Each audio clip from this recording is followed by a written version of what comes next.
As Speaker of the House, I solemnly and sadly open the debate on the impeachment of the President of the United States.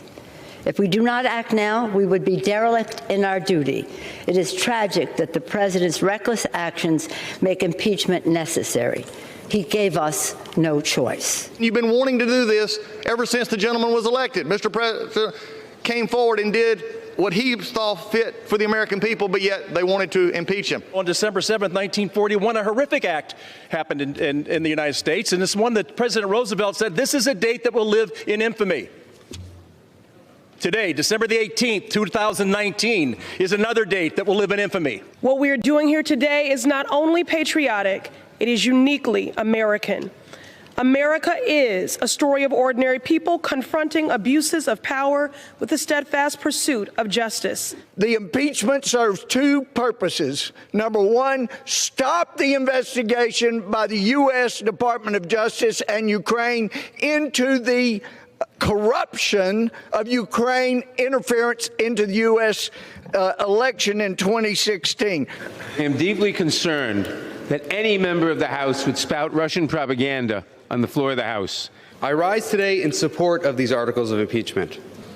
I come to this floor not as a Democrat, not as a Republican, but as an American who cares deeply about the Constitution, the rule of law, and the rights of the people.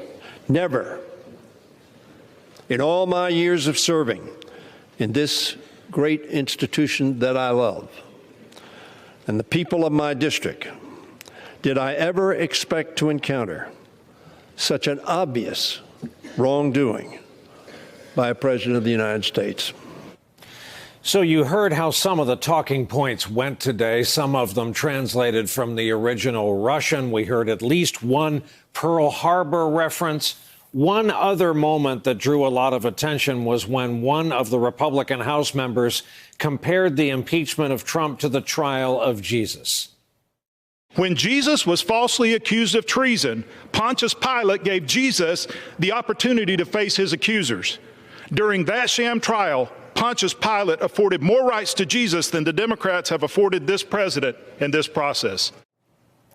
That brought this response from author and Jesuit priest Father James Martin, quote, Pilate had Jesus beaten and whipped, thrown into jail overnight, marched through the streets carrying his cross, then nailed to that cross until he died.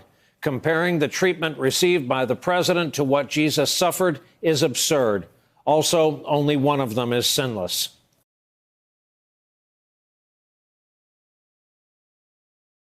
Hey there, I'm Chris Hayes from MSNBC. Thanks for watching MSNBC on YouTube. If you want to keep up to date with the videos we're putting out, you can click subscribe just below me or click over on this list to see lots of other great videos.